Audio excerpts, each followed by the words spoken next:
Hello everyone and welcome to our third episode of Send It Show. We are joined today by not only the Pendle team with Dan, which we have quite a lot of questions for, but also by our guest host Curvecap. What an honor. Nice to see you here, sir. Nice to see you as well, Wajat, and of course Dan from Pendle. What's up, guys? Pretty good. Thanks for having me. Nice to see you all. Nice to see you here. Excited about this one, to be honest. I remember the first time I heard about Pendle. Do you have any idea how it was? You have any guess how I found out? How I found out for the first time about Pendle? Then, by whom? Wonderland. What? That's my guess. Wonderland. Yeah, it's during the Wonderland times on Wonderland. Avalanche. I thought What was it? It was Cryptoline. Always. That's pretty recent. Always Cryptoline. I remember at some point when I was following her publications, and at some point she was all Pendle, and that was the first source that for me to learn about Pendle. And I think that the way that you guys have went through since then, and I guess it was about a year and something ago, not that long.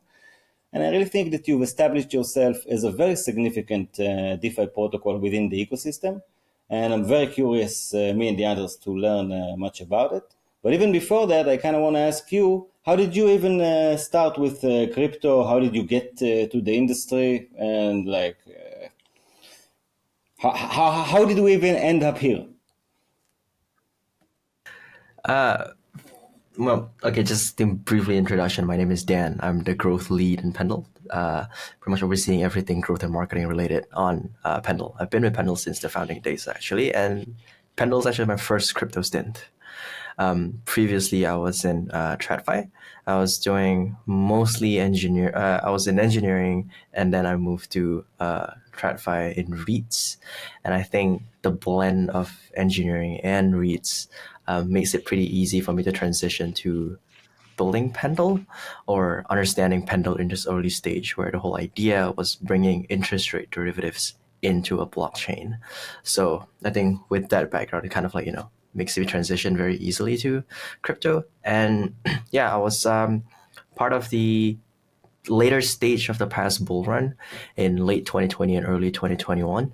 That's when the whole Pendle idea started, and kind of had a quick taste of a bull run, and been pretty much with crypto ever since. I think I'm really loving the tech, and I can pretty much confidently call myself a native now.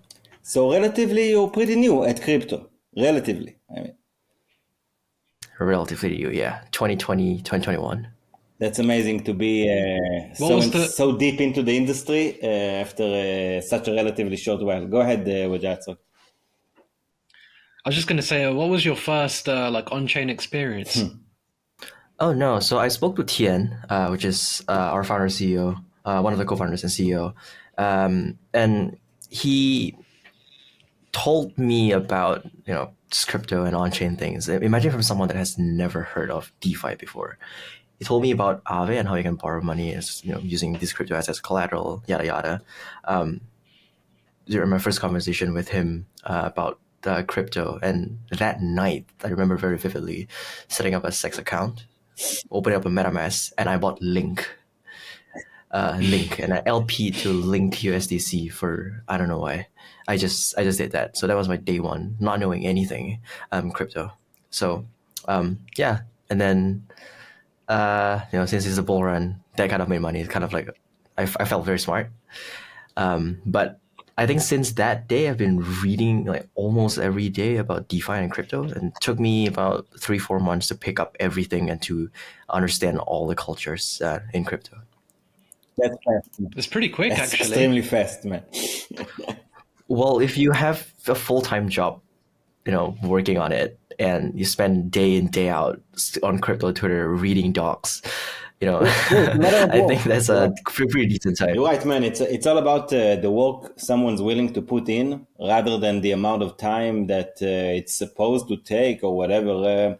People cannot know it also in like 20 years, and it wouldn't be enough for them, because it's all about how much effort do you actually are you actually willing to put in. And just like I said, man, if you're in the market, like if you're in the industry or even know about the industry only from 2020, and you're already in such a position, mad respect for you, Dan. This most of all, this shows me about your character and you being very diligent and willing to put in the work needed in order to create the progress.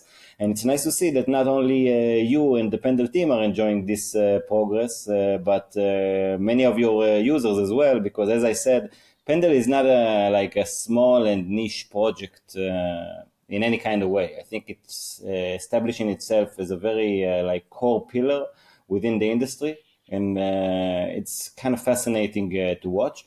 So maybe you can take us a bit to like how did Pendle actually start? Like, were you there from the actual start? Was the team already existing and they've approached you? And like, how did even the whole idea of Pendle come about? And of course, you can like after that we can start getting really into okay. So what is Pendle? Sure. Yeah, appreciate that compliment at first. Yeah, I think we have been enjoying the run that we have in this bear market, but nothing close to what we expected. We expected more from ourselves, but still the market is very painful to build in. So I think we appreciate the trajectory right now. But the whole idea from Pendle started off in the bull market actually. We remember the food coin saga with pickle and all the crazy food coins, Yeah. 4 or 5 digit Yeah, APYs that lasted for a week and just disappears. Yeah. Bulk of our team was, kind of like everyone has separate ideas where, how do we lock in these rates? Is there any DeFi protocol so we can fix these rates? Well, of course, we couldn't find any, and we started ideating on, is it possible for us to create something to lock in these rates? We started looking for reference in traditional finance on how companies fixed in rates or hedge volatile rates, especially airline companies hedging their rates for their oil borrowings. And then we stumbled on basic interest rate swaps and try to figure out a model to apply that in an AMM, because if you want to build an order book system for that, it's pretty simple. But if you want to build an AMM for that, it's pretty challenging because the asset is not a normal asset, right? And then we kind of got to the drawing board and start ideating on how to lock in rates, and ended up with a yield trading protocol at the end of the day, where you can actually get fixed rates as well, or speculate on the floating rates. So that was when Pendle V1 was born. The whole idea, the concept started in late 2020. We launched V1 in June of 2021, and V2 launched November last year, and here we are today. How did you even meet each other? Like, how did you even know? How was there even a Pendle team to start with? That's what I'm actually asking. I think the founding members were friends already from the beginning. So the 4 co-founders, one built a gold tokenization protocol, which is no longer around.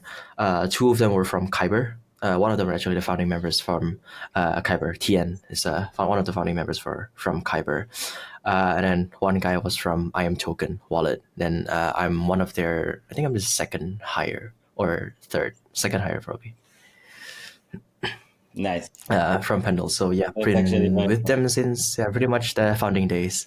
It's a very interesting experience. What was the building process like? Messy, that's for sure. I think that's like how all startup goes. Very, very messy. You have a white paper written by, written at a kitchen with a beer, instead of written by a professor, but it works. So the first iteration was something I feel like most protocols V1 are kind of a bunch of people trying to scrap together something to build something out of nothing. Same thing for Pendle V1, but it works. It gave us, we at the during in late 2021 during the peak of Avalanche Saga, we saw pretty good adoption for Pendle V1 that gave us a glimpse of what's possible for the future.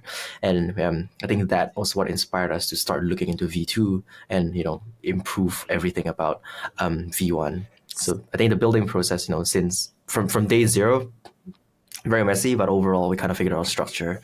And yeah, I think now we have better structure internally now. For sure. So then, what was actually Pendle V1? Like, what was the actual product, and what kind of I don't know problems did it solve? And if you can sum it up in a way, what was the actual solution that Pendle V1 offered with the customers?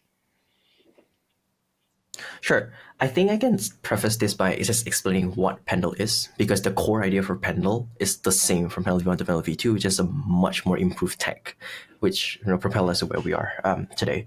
So the whole idea for Pendle, again, we started off from trying to get fixed rates. So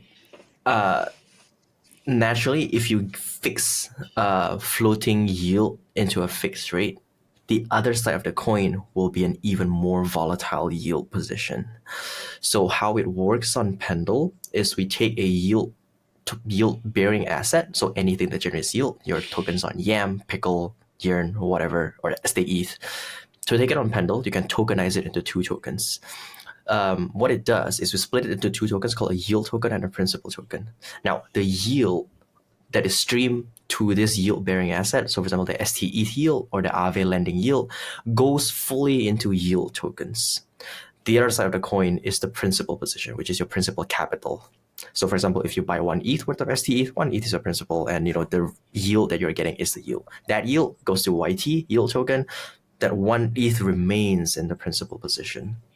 Now, won't go too deep into the mechanics, but because of how it works, because the principal position does not generate yield, it trades at a discount. That discount is the fixed rate that you're getting. That's how we enable fixed rates. YT is the yield position. Because it's a strip away yield portion, it should cost very, very cheap. Because if you put 1 ETH into, let's say, ST ETH, the yield that you're getting in 1 year is only a small portion. So if you want to buy that yield position, it should be very cheap. That enables you to leverage up your yield position by, because it lets you buy a lot of the YTs. Now, that's the whole idea for Pendle. But for Pendle V1, the YT AMM and the PT AMM are separate. Means user experience was pretty clunky. So you go to the app, you buy YT, trade YT, but you trade PT on SushiSwap, because that's where we put the PT AMM at. Liquidity was also not that pretty challenging to get, mainly because how we so liquidity, the AMM is based on yield space AMM, which I would say not the best for concentrated yield liquidity. In a sense, I think you can think of it as like Curve, where a stable coin, Curve concentrate the range between a certain price. So for example, 0.99 to 1.01 of a stable coin price, or BTC or ETH or whatever.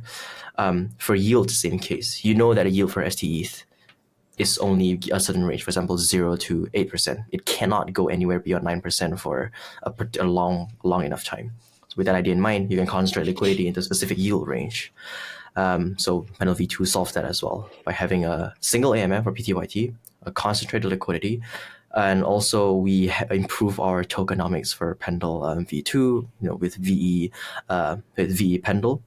And I think another big improvement is, like what I said, Pendle is pretty complex from the short explanation that I gave. So what we did for V2 is we had a separate UI. Right now we call it Pendle Earn, but when we launch, we call it the Simple and Pro UI. But anyways, this separate UI abstracts away all the required knowledge for PT, YT, or whatever. What is shown in the interface is you get fixed yield, or you LP for more yield. That's it. It's an interface that is very familiar with normal DeFi users, and they don't have to know whatever is happening behind the scenes. But they run on the exact same contract. Fixed yield, you're actually essentially buying PT behind the scenes.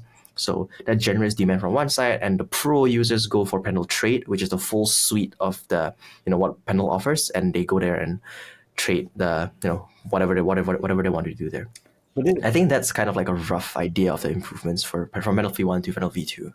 Okay, so V2 actually, you say like on the broader sense, like took these users who are not as sophisticated maybe, or don't like the complexity, and actually simplified the process for them. You mean like it was more of a UI thing and a strategy thing rather than a technical change? That's what you mean?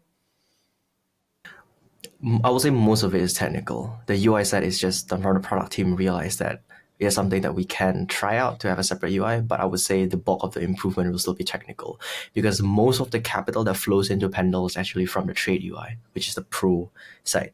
Okay, so to give you a little bit of stats, about 70 to 80% of our addresses that interact with Pendle uses Pendle Earn, which is a simpler UI.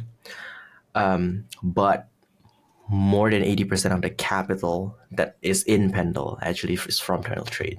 So I think that we kind of achieved that goal in the sense that, less sophisticated users just interact with Pendle Earn. The more sophisticated users with more capital fully understand Pendle Trade. And because of that, I think you can kind of attribute the success of Pendle V2 to the technical improvements from Pendle V1, because most of the money actually still use Pendle Trade. But I would say that the biggest improvement will still be on the technical side, and that's the bulk of our research, year-long research throughout the whole 2022. What were some of those? I think you Could guys. Go ahead. Yeah. Garrett, go ahead. Oh, well, I don't want to left curve it too much, so I should leave On you the guys to do the contrary, talking. I'm curious to learn. You will only right curve I'm curious to the know. top. I'm curious to know a bit about the kind of aspect of time dependence with that yield parameter. So I did some talking with Napier, which is emerging as a Pendle competitor. And when I was talking with the Yusuke there, he was commenting a lot on how the yield component is super dependent on this time of when does the yield tokens sort of expire and roll over to the next yield, and how sensitive trading can be kind of around that time. I'm curious to hear from Pendle, how you've been attacking that particular angle of it. Yeah, so just to give you guys and also listeners a little bit more context, what it means. So when we split the yield away from the yield-bearing asset, we split into YT and PT. There has to be a maturity attached to it, at least from that's how we think it is, because if you don't have any maturity attached to it, that new YT where the yield console is streamed to becomes a perpetual YT, which is an equivalent asset to the underlying. Imagine if you have STETH, you split into two tokens, the yield token receives STETH yield forever, then that yield token is essentially STETH itself. So with that in mind, we kind of have to have a maturity. If you have a maturity, it means that the yield that a YT token can receive is limited, which means after maturity, it doesn't receive yield anymore, which also means that YT price decays over time, because at maturity, it should be worthless because it doesn't generate any more yield. On the other side of the coin, that is actually what enables PT to have a fixed yield behavior, because that an STETH, for example, can be split into YT and PT STETH, if which means the sum of value of these two tokens is equivalent to the whole STETH itself. If YT is worthless at the end of the day, PT will be worth equivalent to STETH at maturity. That is what caused the fixed yield behavior for PT.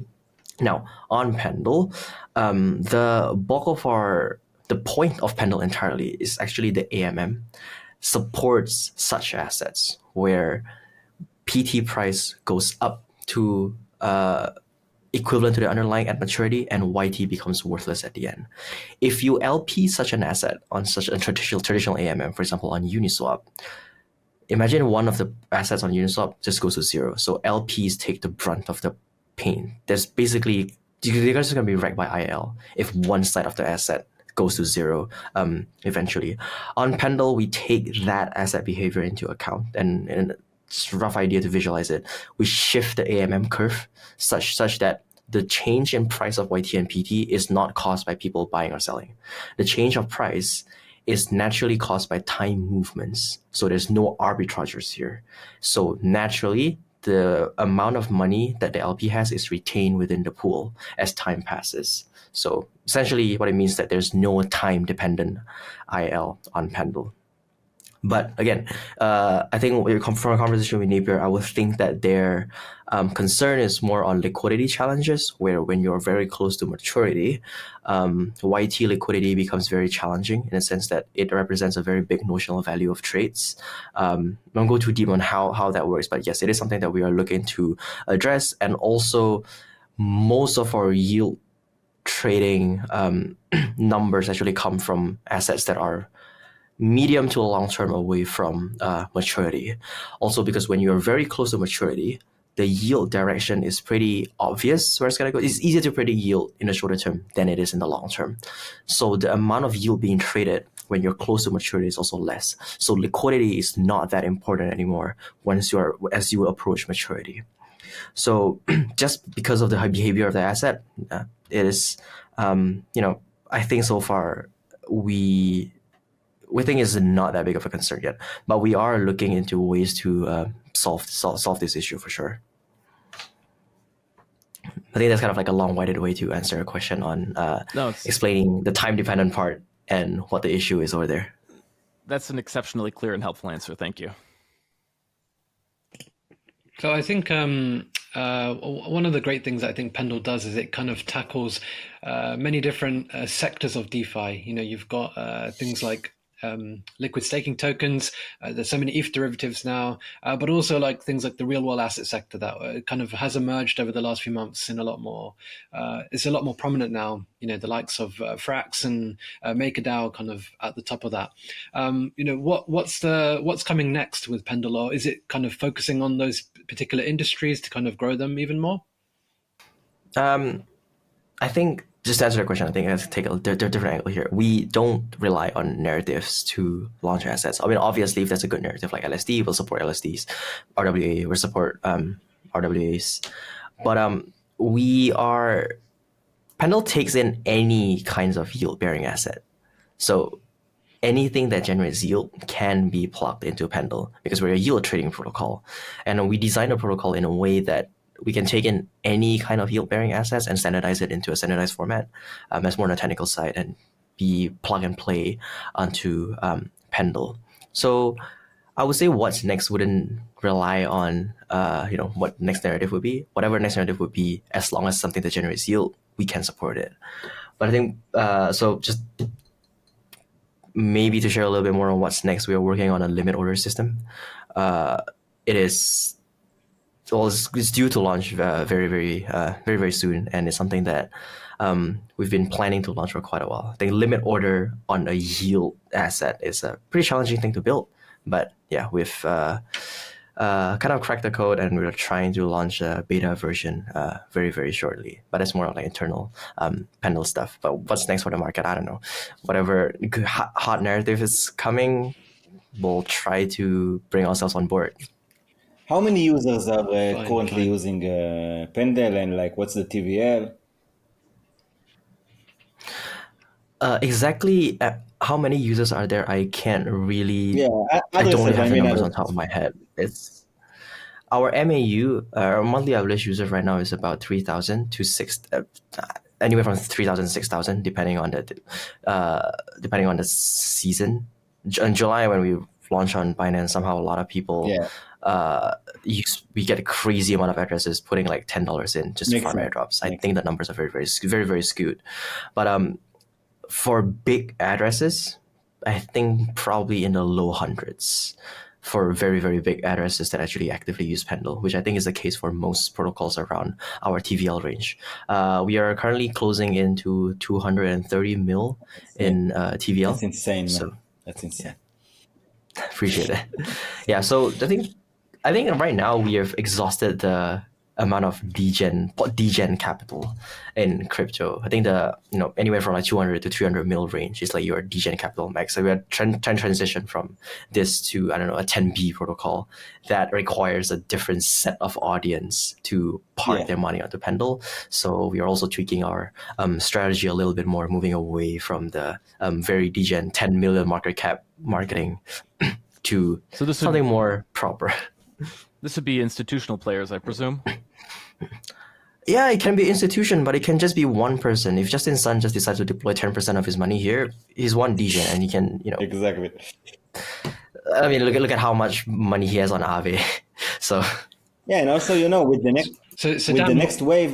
Sorry to interrupt, Wajad, but I just wanted to add, with the next wave of like degens that is hopefully gonna come next cycle. I think that these numbers that we're currently used to will seem like pretty minor to us, because I think that like the degens of 2020 and the degens of 2024, we're going to see a whole new class of degens, and they're going to come as liquid as it gets, let's say. But it's going to be exciting to see. What were you going to say, Wajad?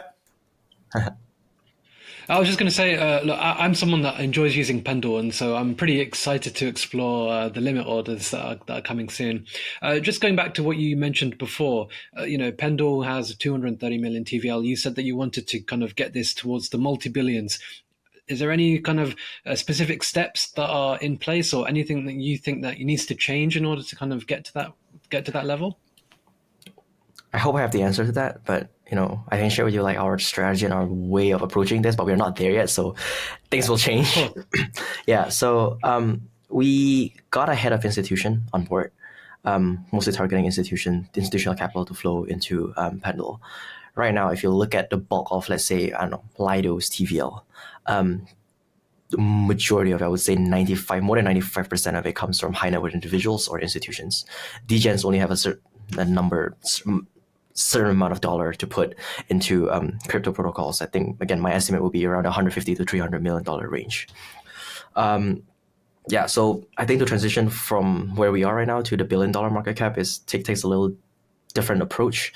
For us, we're starting it from institutions and trying to get institution deal flow into Pendle and make Pendle something that make sure that we are not a stranger for these protocols. So, but after looking into Pendle, the addresses that use us, the addresses that we can tag are from institutions, actually comprises of about 20 to 25% of our TVL. But those are the addresses that we can tag are from institutions. My personal hunch from addresses that we think are institution but not institution probably revolve around 40 to 50% of our TVL. These are pretty degen people, I would say. Kind of like more on the degen insties instead of like the proper fund houses. Yeah.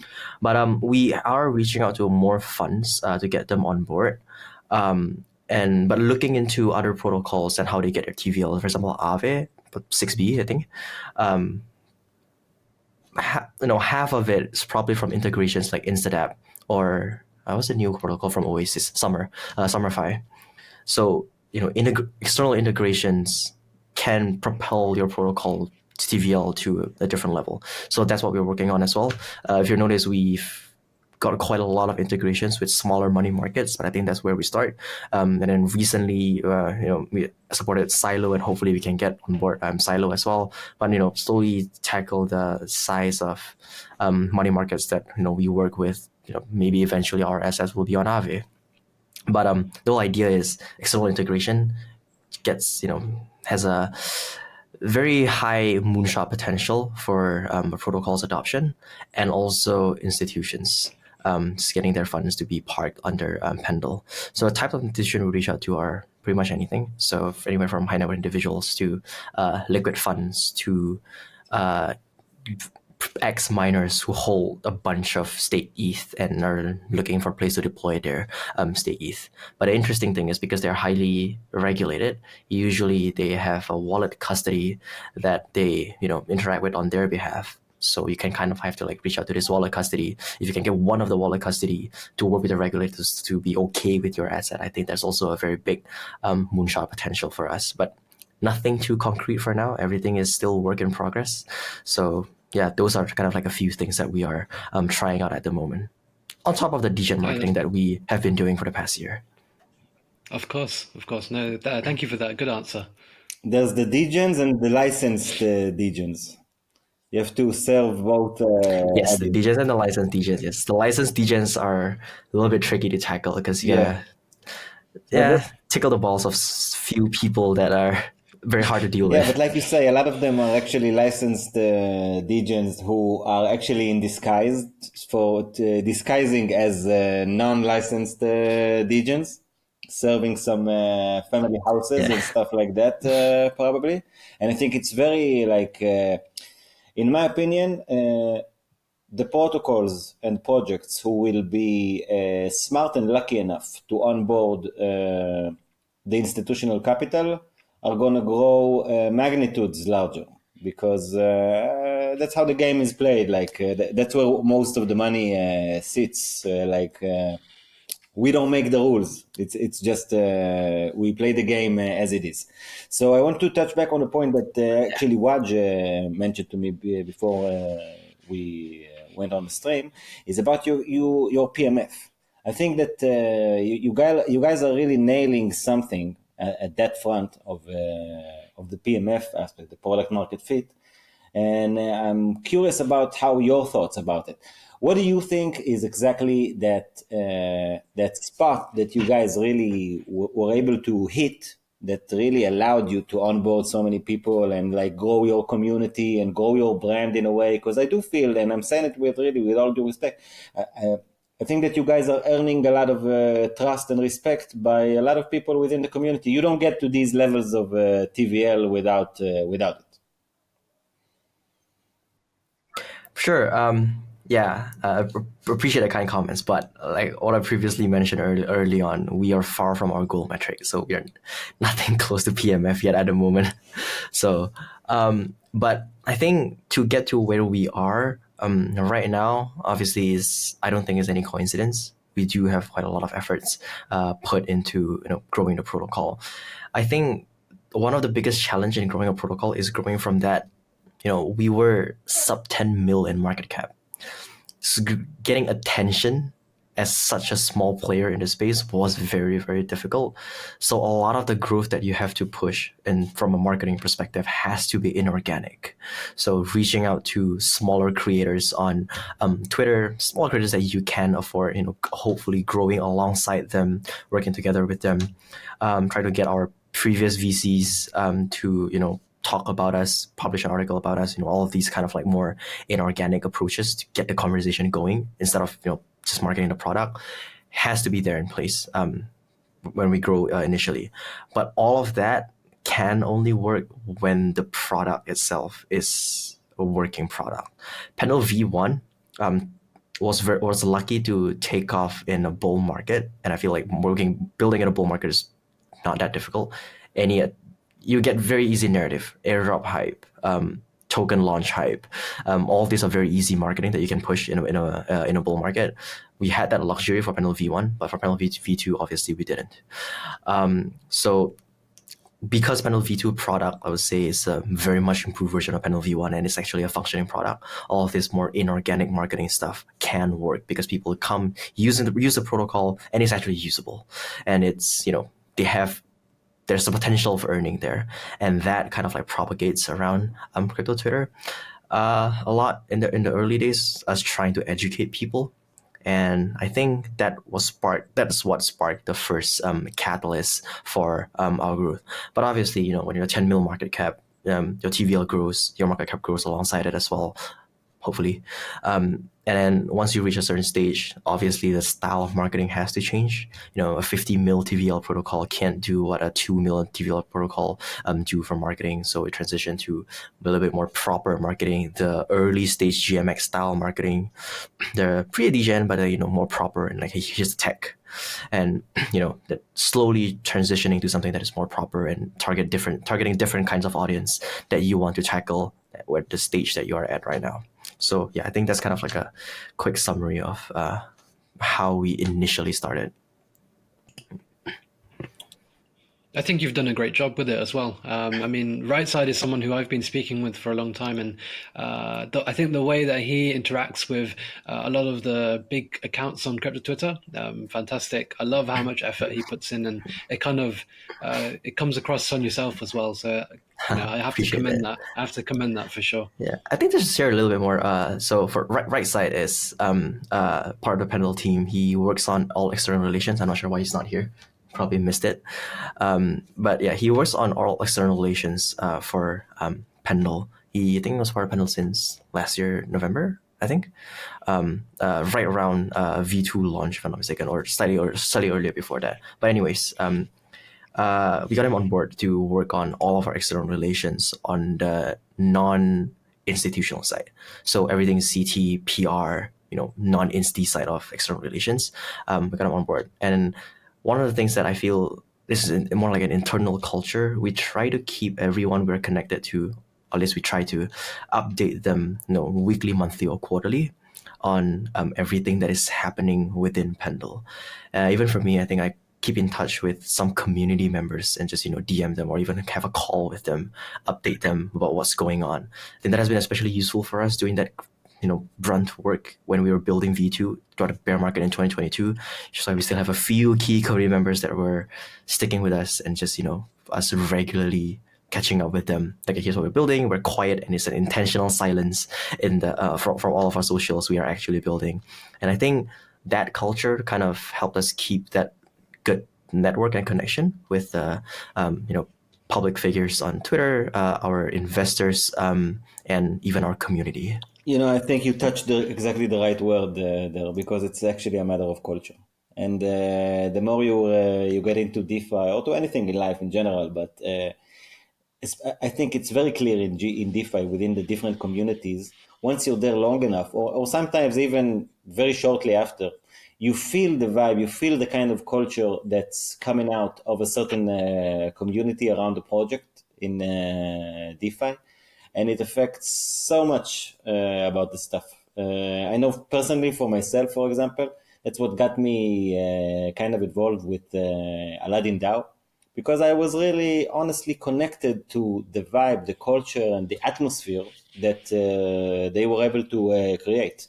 And I think that has I think that has a huge significance in really creating a strong relationship between the project and its community. And just like you said, you have to have that actual core of a community core in order to at least start to get going. And after that, sky's the limit many times.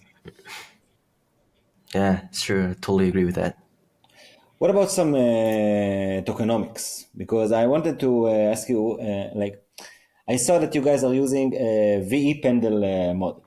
Okay, so first of all, I wanted to ask, us mostly, at least Garrett. Garrett is the king of it for sure, but myself as well. And I kind of think that Waj is the same way. We're kind of a curve maxis, at least I can say it for myself and Garrett, that's for sure.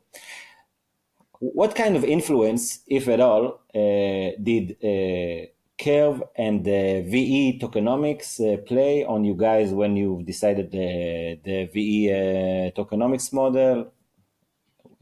I want to hear some of your thoughts about that. Sure. I personally, I think VE model only works if there's an incentive for people to come into a protocol. Not all protocols can adopt a VE model.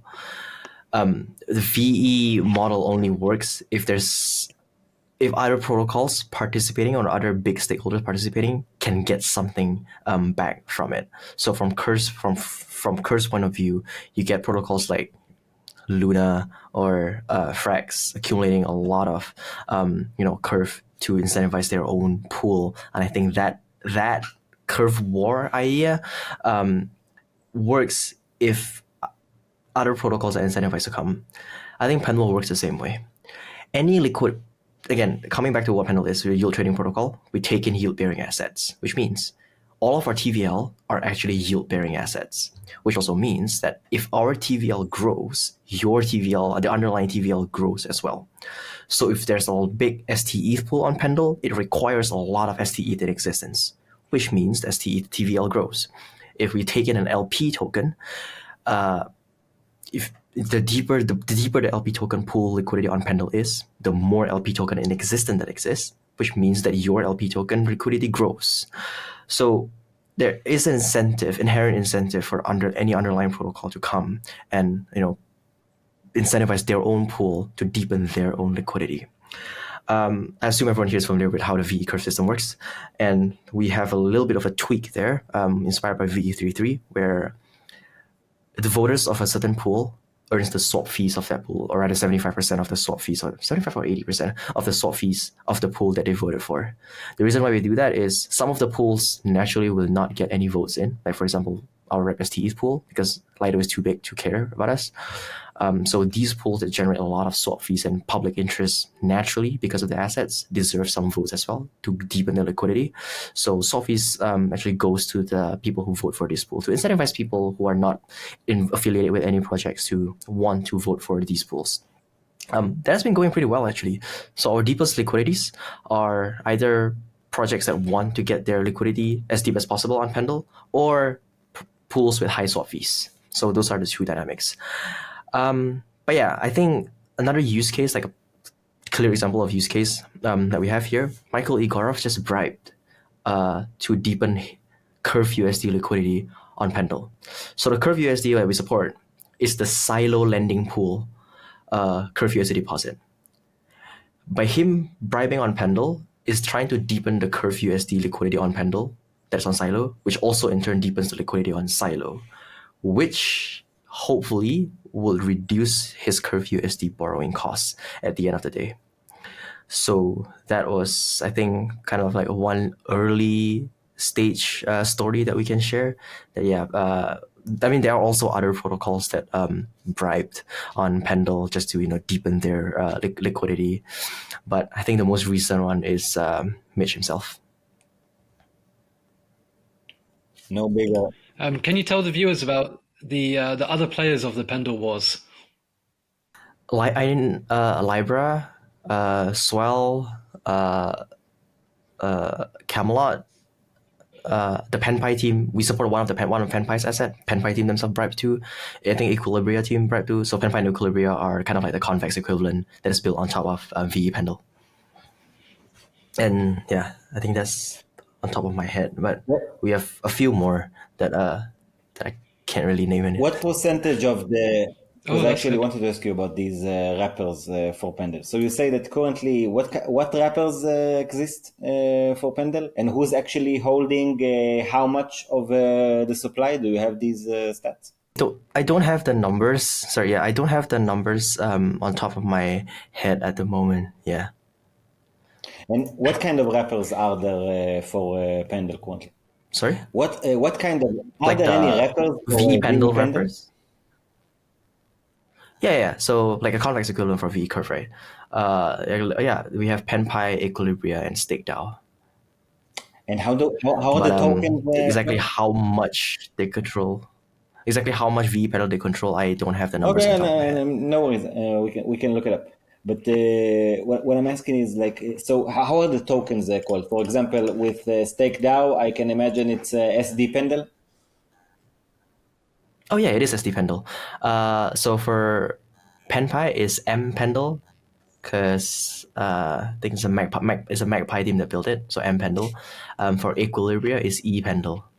And who was the first rapper? What was the first rapper? I think PenPy and Equilibria launched at about the same time. Cool.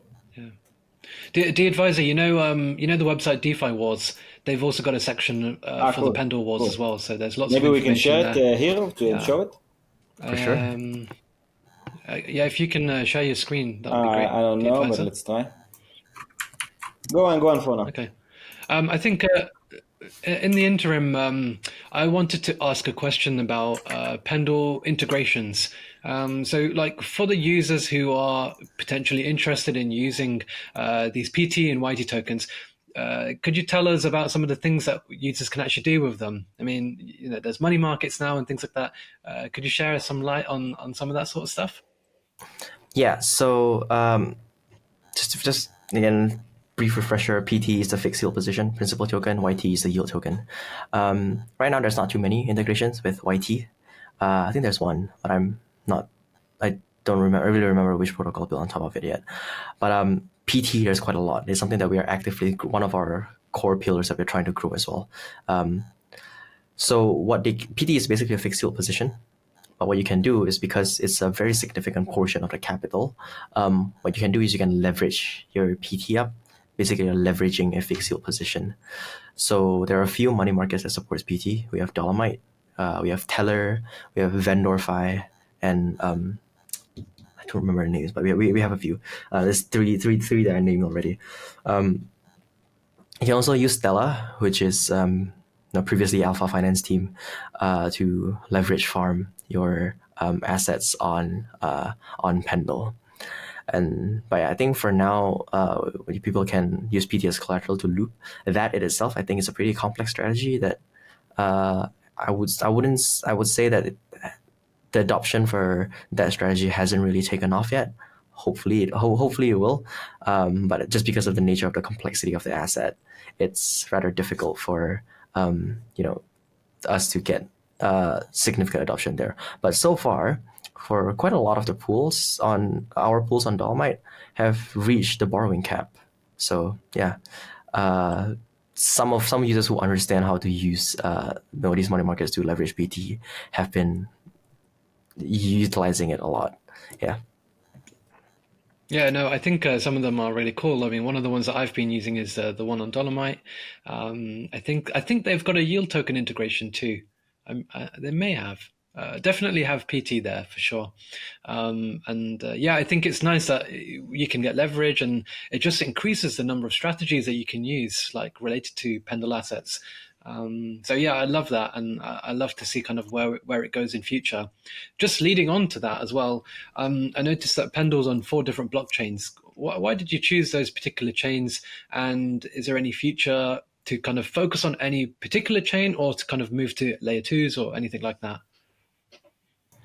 No, so Pendle is chain agnostic. Can sidetrack a little. Our protocol is built with no chain in mind. So our home chain will be Ethereum, but all of our system works independently across all chains. So VE Pendle, all your votes, all your bribes and boost, and the swap fee that you earn all works across all chains. So it is built with cross-chain in mind fundamentally. Why these chains? I'm pretty. You can easily say that these are the top 4 chains right now that exist at the moment. So we are on Ethereum, Arbitrum, pretty obvious reasons. Adoption is very strong there. Optimism was back then for the grunt, but I also think that Optimism has interestingly a lot of derivatives. So the users in Optimism are naturally complex users. So I think it's a pretty no-brainer for us to help there. But just because of the lack of yield-bearing assets for us to support, we haven't really pushed too much on Optimism. And also Arbitrum has been getting so much noise lately, so we focus a little bit more on Arbitrum there. BNB Chain, some pretty good assets over there, but also being nice to the Binance ecosystem and the Binance team as well. And now that you mentioned Arbitrum, could you tell us about the short-term incentive program and kind of what's been going on with that? Yeah, for sure. So I don't have the link in my head. Okay, anyway, we have a separate dashboard to show everything that Pendle is going to do with the Arbitrum grant. We were eligible for 2 mil in ARP tokens to be distributed throughout this period. For now, we have LP incentives and trading incentives. I think pretty self-explanatory. If you trade, you get trading rebates, and if you LP, there's LP incentives for some of the pools. We are also working on more stuff. So we have a leaderboard on Pendle, which is pretty interesting. It just shows where you are in terms of how much you profit compared to other Pendle users, you can sort it either by percentage or by absolute amount. So that's a pretty interesting thing we have. We're probably looking to incentivize that as well. So try and climb the leaderboard as much as you can by yield trading on Pendle. Like I mentioned, limit order, we'll probably also have a maker incentive for the limit order, but can't share too much about that yet.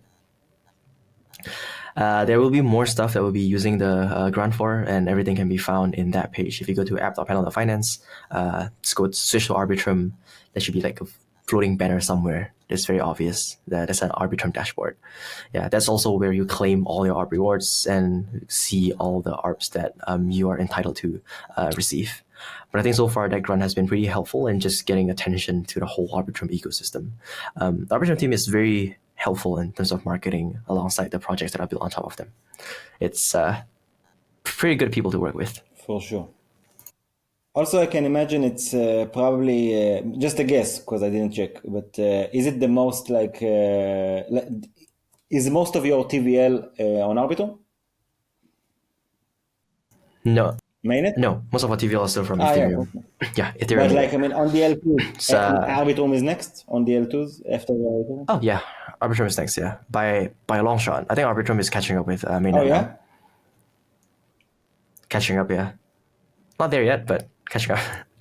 Yeah, I think we have 230 mils, 70 to 80 mil is from Arbitrum. The rest is mostly Ethereum.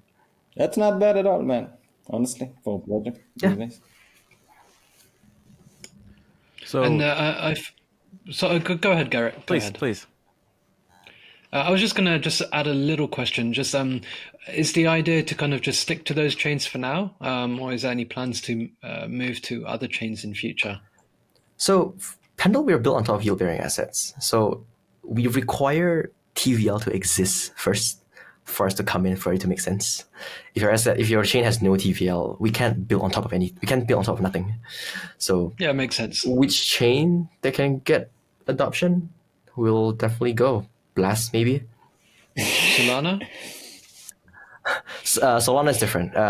So our code is in Rust. Our code is not in Rust. We are EVM. We are an EVM chain. So our developers have been edging us really to wanting to rewrite the whole code in Rust because they really enjoy the language, but not for now. I think effort-wise, probably not. And also cross-chain compatibility, although I say we are cross-chain, trying to be cross-chain to a non-EVM chain might have some technical complications there.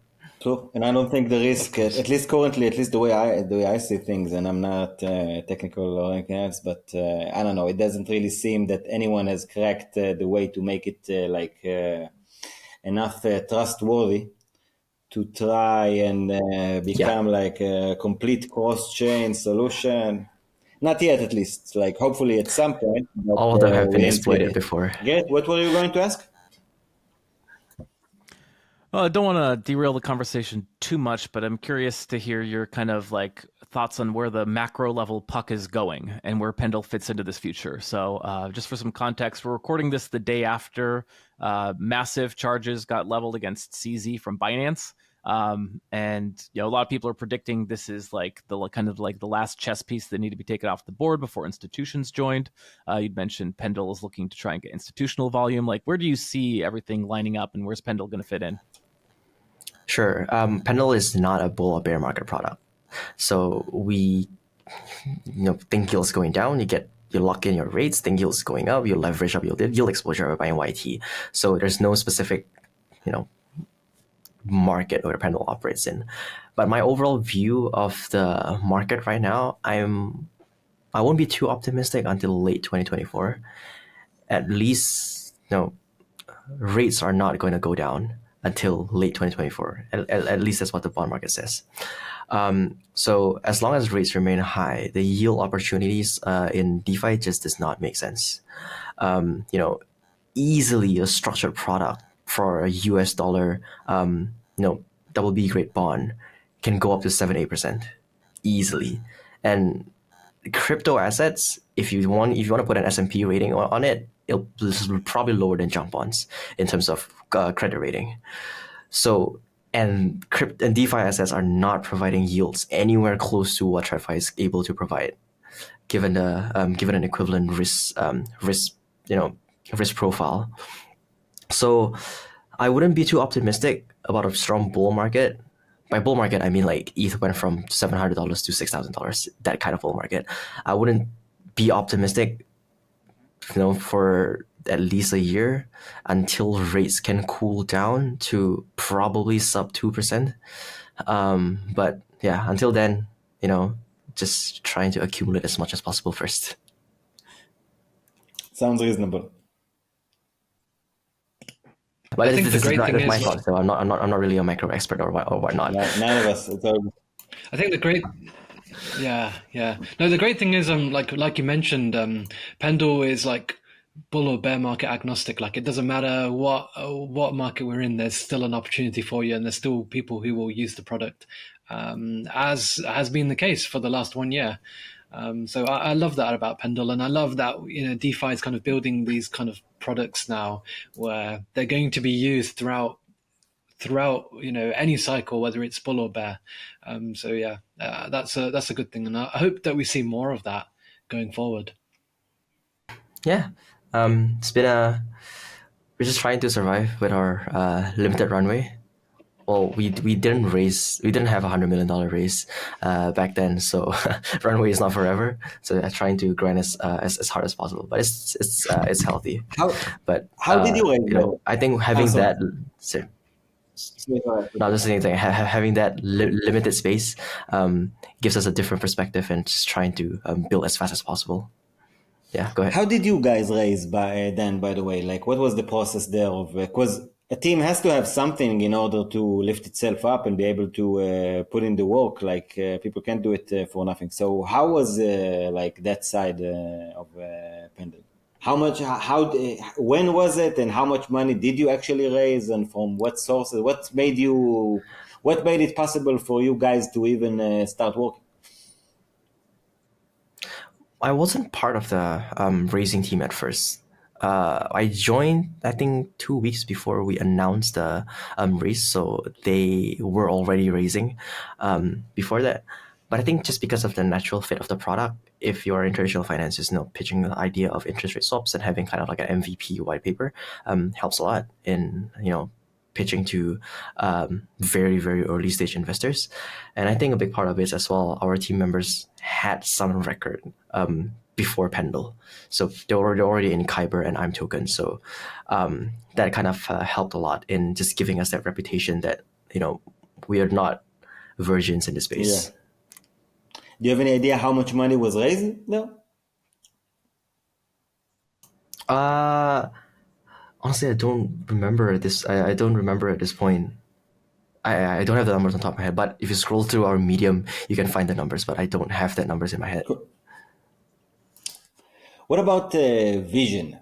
Like, do you guys even talk about like where do you see the space and Pendle within it in like 3, 4, 5, 10 years maybe? Oh yeah, so I think this is a very funny internal joke that I think it started off as a joke but turned up to be something that we are pretty dead serious about. I think the end goal for Pendle is if JP Morgan tokenizes T-bills, use Pendle as a custody to tokenize rates in TradFi. That will be the very end goal for Pendle. But until then, we'll probably still gonna be building. I like how specific that is, actually. It's a very clear vision. Yeah, because we have a few team members from JP, and then somehow that kind of like started off as a joke, and then it started off as a joke, and then somehow kind of people become serious that okay, we're gonna act as like a yield tokenization custody for anything that generates interest or yield. Do you think the focus is going to be more on stablecoins or like ETH derivatives? I have no idea, honestly. Well, the stablecoin saga had its time with UST, and then now we are currently seeing things transitioning to ETH native yields. Where it goes in the future, I have no idea. Yeah, I think it's going to come in waves. Actually, I think there are going to be waves. Yeah, for sure. Yeah, for sure. The thing, market has been pretty tough to build in, so I can't really tell what the next bull market's gonna look like. But yeah, we're just gonna try to stay relevant then. But I think what's very nice is, I think what's very uplifting for us is the current blue chip protocols, like just name one, like Aave Uniswap, was kind of like the front runner of the previous bear cycle. And when the bull market came, they become the next blue chip, sort of. And I think that's kind of like the playbook that we're trying to replicate. So there's some protocols I know that, just building in a bear and just be quiet and save their ammunition for the bull. But I think we don't have that luxury. So yeah, just try to do our best. And hopefully when the next bull market comes, we establish our footing as like the next blue chip in a sense. And that's kind of what we are trying to do right now. Just try hard in the bear. Yeah, I think you guys have a shot, actually. One question Hopefully. I have, just in regards to kind of continuous growth, really. Does Pendle have any thoughts of exploring anything like a mobile app or anything account abstraction? That seems to be quite a big thing nowadays. What's Pendle doing in that regard? Sure. I think I can share our philosophy for product, growing our product. We I'm not trying to shun any strategies out there, but we are not big fans of building products that are too far-fetched from your main line of product and try to link it together. I think one example can be SushiSwap, trying to build too many things that might not be too relevant with the core product. It's not something that we are keen in the direction of building. We prefer Uniswap style, where you build more versions on top and sub products that very much direct and inline and complementing your main product. So yeah, to your question, I think most of Pendle development will still remain, in a very close vicinity around our main product. Any specific collaborations that you guys are cooking and are excited about and can already share with us? Because I know that, like DeFi's composability and the interaction between the strong teams and projects, I think that's a huge catalyst for a project in order to actually grow and to gain like a significant share of a significant market share and actually like dominate the industry in a way. So what kind of collaborations maybe you can share a bit about, only if you can, for sure. Nothing I can share yet, but I can share what perhaps something that you guys might not have known is that Pendle Earn, which is a simple UI version of Pendle, is already in a few centralized parties' wallet. So OKX wallet actually has Pendle Earn as a custody to provide fixed yield. That's a great angle. There's BitGet wallet. There's a Coin98 wallet. One of the reasons why we have that as well, because it's very easy for us to pitch to these people, is considering the fixed yield that we offer are straight up on-chain. So it's very clear where the yields come from. Instead of Gemini and who was it back then? Celsius? No, the yield provider for Gemini that blew up. I don't remember. Was it Celsius? Okay, I don't remember. There's a yield provider for the centralized yield provider. Well, they blew up, but I think it's not possible on Pendle just because how transparent it is, and all the yields on Pendle are on-chain, and because we are on-chain, yields are generally higher, and natively we can provide higher yields. So it's a no-brainer for these centralized parties to use Pendle kind of like a proxy to provide fixed yield for their users, and they just pocket some spread on top of it. And I think that's also another angle that we are trying to grow. Just grow distribution in some other places. So we've had a few already. There's definitely more incoming with centralized parties, because earn products for centralized parties, I think it's a no-brainer for us to plug into the earn products for the centralized parties. OKX Earn, KuCoin Earn, all these products. Yeah, that's a great angle. That's something that we are working on. So yeah, for sure. It also abstracts away the required knowledge to use Pendle, because these users that use their wallets, if no-brainer, just see yield, they click, and they don't have to know that it's actually coming from the yield trading principal token or whatnot. It's just getting fixed yield on their side. And these are exactly the kind of Yeah. I'm sorry. These are exactly the kind of Go ahead. users that are actually like, people who use sexes and stuff like that. They just want to click a button. They don't care, man. They don't care whether or not Yeah, you are exactly. like, just say it says 6%, give them 6%, goodbye. Like they don't want to know more. Like Yeah. even if you want to like volunteer that information, they don't want it. So I actually think that's a very Yeah. interesting point of view. And it's going to be interesting to see how Yeah. many projects will try to learn from you guys and like apply that strategy themselves. Quite interesting, actually. Yeah, I think this is a pretty good angle because you're targeting audience that otherwise you will never target on CT or any social media marketing that you can possibly do. You're tapping into audience that are totally outside of your potential target. And these right now, I wouldn't say they are our biggest needle mover on Pendle, but I think as time passes, as we grow more of our bases in decentralized parties, hopefully they will be a big needle mover. That at least from our point of view. Yeah, man, the amount of people using sexes is like magnitudes beyond the amount of people using Yeah. DeFi. And Yeah. it really is going to be, and also, by the way, I think it's going to have like a kind of a validation effect, because if someone It's true. uses OKX, for example, and he likes it and he thinks it's a good product, and then he learns about Pendle by using OKX, the same respect is going to automatically be shifted to Pendle until proven otherwise. That's how we work as human beings, to be honest. That is very true. The mind share is really important, which also actually like, somehow token listings actually have that same effect as what you said. Token listings on centralized parties, getting that name out there is pretty important, even though it's something that we don't focus on at all. But pretty blessed with. Yeah, but you guys, even if you're not listed already, at some point, especially if a bull market actually comes, the sexes are going to compete themselves on who's going to list you guys first.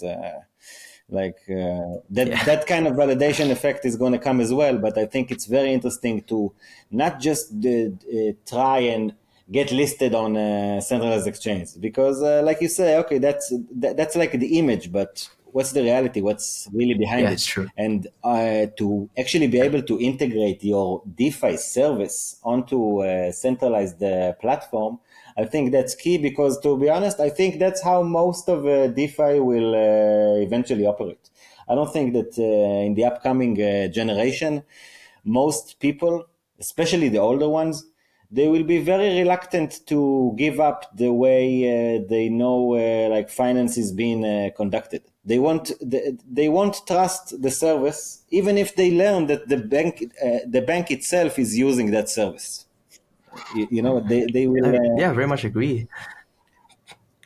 The pretty interesting thing is I think we have the same line of thoughts with ETFs.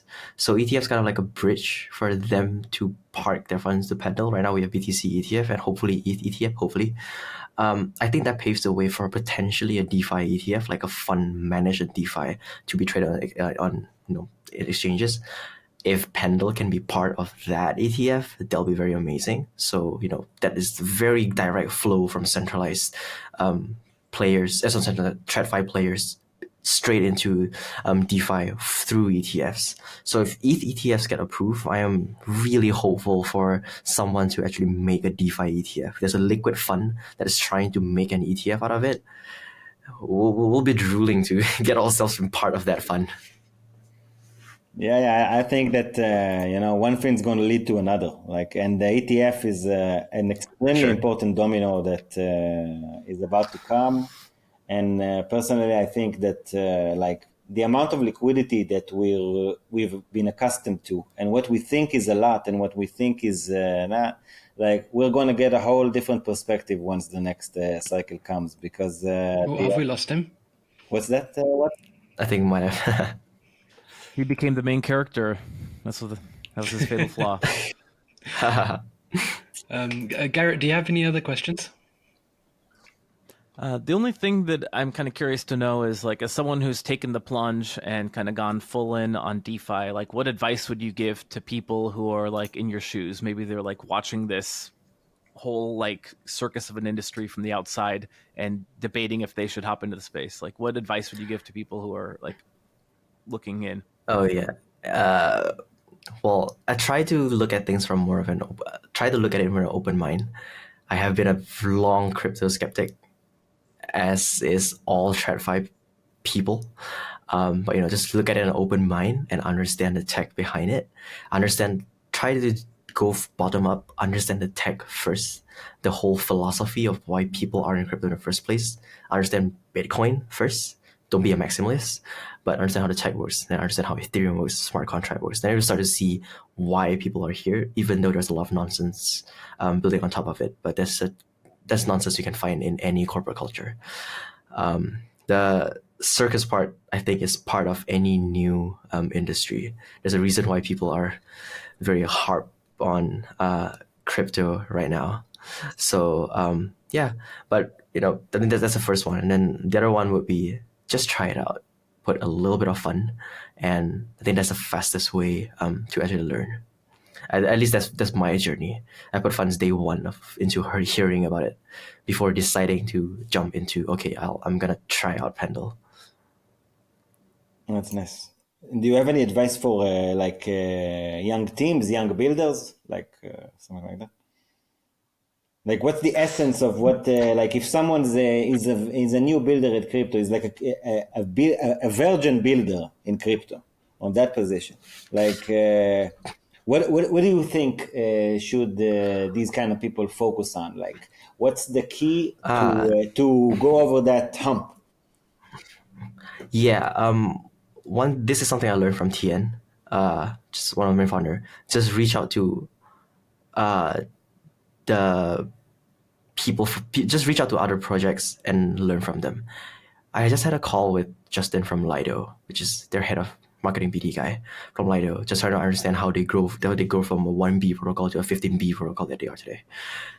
And before that, I had calls with people from, I don't know, Layer Zero, crypto.com, and just reach out to them, just DM them and like ask them, hey, I want to learn more about how we grow protocol. People in crypto are so much more willing to share than traditional finance people on LinkedIn. You never get any response from a LinkedIn DM, but a crypto DM, somehow you always get a response. So true, man. Yeah, and everyone is just so willing to share. And me personally, people have also reached out to me to try to understand how we do our marketing. And I always respond to it because in the early days, that's how I learned how to market in crypto. And I think that's one of the, even though it's a circus, crypto is a circus if you look at it from the outside. But somehow the culture that we cultivate inside has been pretty positive, I would say. Yeah, I agree. Mostly it is. And I also think that because the industry is relatively small, we're all still feeling like we're on the same boat and we try to help each other. Yeah. And I'm not sure that it's going to last forever because, the community is going to change. The society is going to change. We're now I don't know, a few 100,000 people maybe, and I'm really counting like everyone that I can imagine. Once we go magnitudes beyond that, some of the culture will naturally change as well. But I think you've nailed an extremely important point there, the responsiveness and the kindness in which so many people within the industry are willing to support each other and push each other forward, because I think they do sympathize, they see themselves like a year before that or something like that, and also they want to push the industry forward because still we're it's still us against the rest of the world rather than anything else, because it's all about growing our pie. And I would just add myself that I think that the most important thing that I think that young builders should learn from teams just like Pendle and from folks just like yourself, Dan, is the matter of diligence. It's all about the work someone is actually willing to put, and the energy and the curiosity. And just like you said at the beginning of our recording, you're not considered a veteran in crypto. Like I've joined in 2020 as well. Garrett's been here longer, and about why I actually don't remember off the top of my head, but you've achieved that level and your position by your hard work, even if it was like in a relatively short period of time. So above all, I think it's the commitment, the willingness to actually put in the hours and the work and the actual motivation, because I don't think anyone can do it without some significant motivation. And as much as I talk to builders, there's just something about their eyes. You know what I mean, man? It's like they want to make something new. They want to create something. They're enthusiastic about it, and they know how to channel that enthusiasm into building something actually meaningful and positive. And much respect for you guys, man. Truly appreciate the work Well you said, do. well said. And I think you guys are really establishing yourself in a way that separates you guys from many of the other protocols on some aspects. And I think there's a whole lot to learn from what you guys do, whether it's in a narrative that's similar to what you guys do or on a completely different one. And man, a lot of luck and success. Thanks a lot for your time. By the way, guys, anything else you want to Appreciate add that. before that? I'm sorry. No, I just wanted to say thank you so much. It's been a pleasure, Dan. Really enjoyed it as well. Yeah, likewise. Yeah, really appreciate the time. Yeah, cool. Thanks for having me, guys. Amazing, man. Okay, so by the way, where can people find you, the other people at Pendle? Where can they approach you guys? I'm most active in our Discord, so just come join our community. I think it's very obvious where to find our community. Just like any other Discord community, you can find on the landing page, on our website, on our app, on our Twitter profile. Community link will be there. Join our Discord. I'm most active there. But if you just want to shoot me a DM, feel free. Again, just like most crypto people, we're very, very active in DMs. But yeah, feel free to reach out to us. It's not LinkedIn, guys. It's not LinkedIn. It's TG. Great, man. Thanks a lot for coming. Good luck.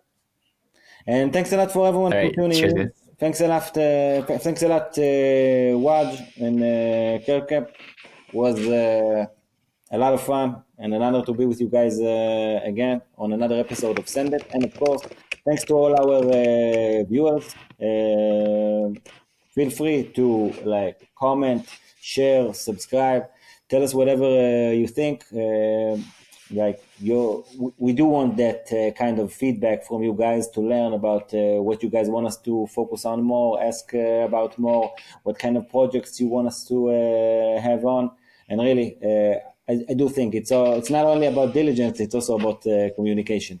So thanks a lot, folks, and goodbye. Awesome. All right, guys. It was great. Dan, thanks a lot, man. Really appreciate it. No worries. Yeah, I think I'll always enjoy the conversation with you guys. It's pretty fun time. You too, man. Really meant what I said. I think that Pendle has a meteoric success, man.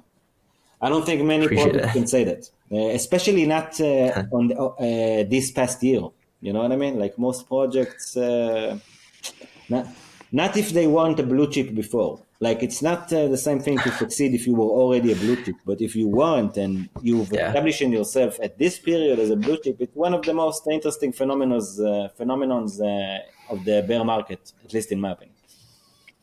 Yeah, still trying. Yeah, go for it. Keep trying. Hopefully blue chip of the next market.